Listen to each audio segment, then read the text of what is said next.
What does our forward line look like going forward? Let's look into it. So if you're new to the channel, hit that subscribe button. I just had an interview with Tom Mitchell this morning, which is absolutely phenomenal. You can watch that up here. There should be a link there. Such an awesome dude, really good chat. So I hope you enjoy that. And there's going to be more to come with players down the future, down the line. We did a live the other day, which was absolutely incredible. Lots of changes, more videos coming to the channel, which is cool. So let's talk about what our forward line will look like going forward. So we know that for most of this season, we've had a bit of a makeshift forward line.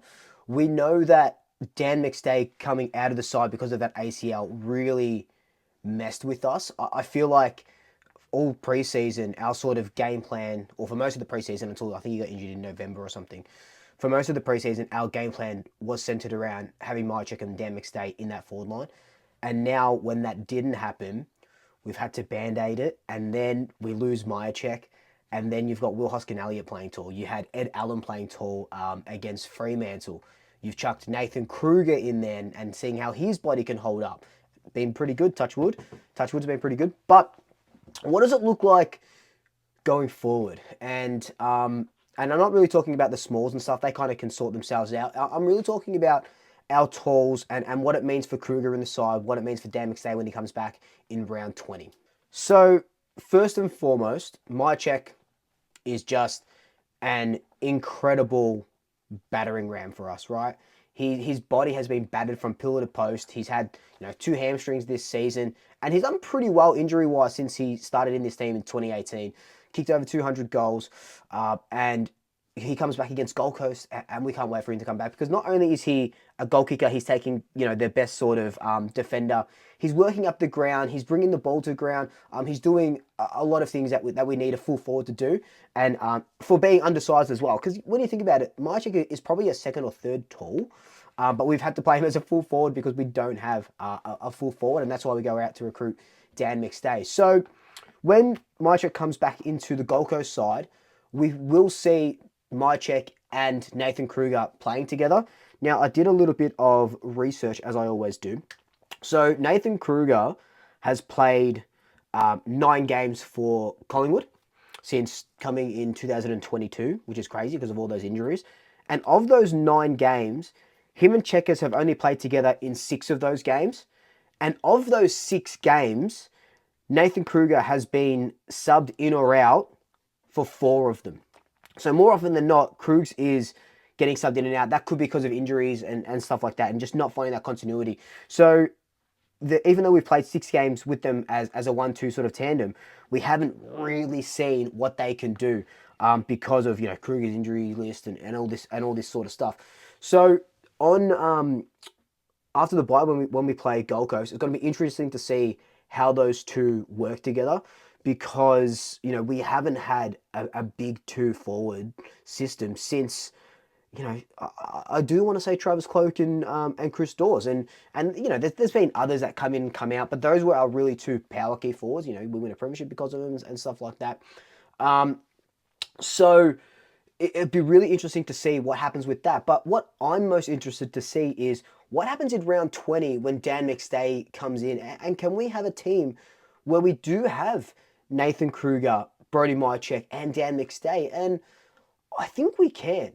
I think we can. Now hear me out. It will be a bit of a weird one. And it might be not naive. It might be, I don't know, a little bit controversial. But I don't think Cox, I love Mason Cox, right? Awesome dude, good footballer, premiership hero. I don't think Cox, if Nathan Kreugs keeps playing the way he's playing, I don't think Cox comes back into the side, especially if Dan McStay comes back. So I think, maybe if Nathan Kreugs wasn't playing as good as he is and wasn't that presence that we need him to be, there is room for McStay, Kreugs, Cox, and Cameron. But as it stands at the moment, I would rather the 3 Kreugs, McStay, and Brodie Myercheck in that forward line And then Darcy Cameron as the lone ruck. McStay can take the ruck if he needs to. We've seen Nathan Kreuger kind of do it. And we've seen Billy Frampton do it when we really need him to. But Darcy Cameron, since Mason Cox has gone down, his numbers have been through the roof. As a sole ruckman, he's been doing really well. Getting hit outs when he needs, getting a chop out when he needs to from other players. But I think Darcy Cameron is probably top three top three in the Copeland at the moment. And I think he's doing a lot of things right to prove that he can be the ruckman just by himself. So I think going forward into finals, a trio of Kreuger, Checkers, and Dan McStay can cause really, really, really big problems. And then you have your sort of smalls. Maybe you have a Reef McGuinness around there. You know, you got Bobby, Jamie, we don't really know when he's coming back, but you have Joey Richards, you got Lockie Schultz, Bo McCreary as well, Harvey Harrison. So you got these smalls around their feet. But I think, you know, when was the last time we had a three-pronged big attacking forward line? And the thing I love about Nathan Kreuger is that, yes, he chucks his body, you know, in and around and crashes and bashes, but he can kick a good goal, he can take a good mark. And that's the same thing with Dan McStay. When Dan McStay came in last season, was it round 16 or 17, he pretty much averaged 2 goals a game. Until he did his knee again in against Melbourne, there was only, against the Giants, there was only that one game where he kicked 1 goal.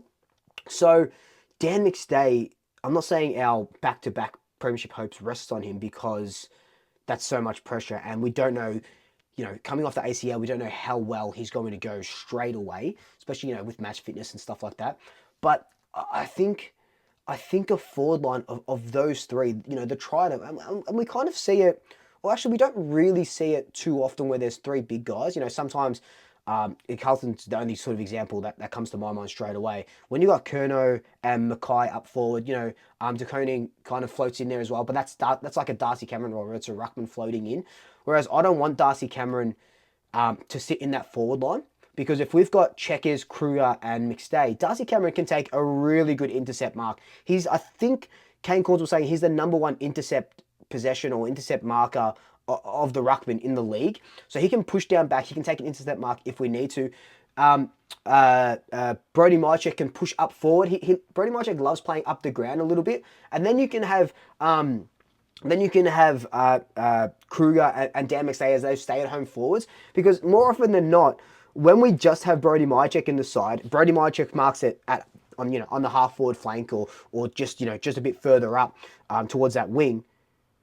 There's no one to kick to because he should be the one down there getting those marks, and we just don't get it. So I think it's going to be really interesting. So I think round 20 is the Richmond game. So by then, Richmond should be a little bit how's it going, you would hope. So we can kind of see what that Trident sort of looks like of Kreuger, Checkers, and McStay. And I think, you know, we talk about how the second half of the season with all these players sort of coming back is going to really benefit us. And it's going to be interesting to see what, you know, that side looks like towards the end of the year and towards finals, because, you know, we don't make the grand final without Dan McStay, right? His heroics against Melbourne, his heroics against the Giants. We don't make the grand final without him. And I absolutely love Billy Frampton, but Billy Frampton is a better defender than he is a forward. So we persisted with that for a couple of weeks. Didn't work out. We chucked him in last week. We flipped it around with the Kangaroos, put Jeremy Howe up front. But if we can keep Jeremy Howe, Billy Frampton down back, that'd be great. What does that mean for Charlie Dean's sort of position? Probably means that he doesn't play if Frampton's down back and you're sort of getting another tall in. So the Trident attack, the Trident pronged attack, it will have ramifications with other players in the team. But I just really, really want to see it. And I think going forward, that would work for us, because, you know, we've been doing it for so long where we have a small medium forward line and that sort of gets us through. I mean, we've been winning games and we won a premiership because of it. But now it's time for the big bulls to come back to Collingwood and be a bloody presence up forward. And I think with Kreuger, touch wood, staying healthy, Dan McStay coming back, and Checker staying healthy, we're going to see a very, very different side of Collingwood. And I don't know, it's kind of scary to think, you know, it's kind of scary to think that we're going to have these three big guys lining up and terrorizing backlines for the first time in absolutely years. But anyway, guys, this has just been a video just talking to me about, you know, the forwards and what I kind of want and what I kind of expect. Let me know your thoughts down below. Would a trident pronged attack work? Let me know your thoughts down below. But until then, like, comment, subscribe, tell your family, tell your friends, tell your pets, and until next time, double shackers. I'll swoop you later.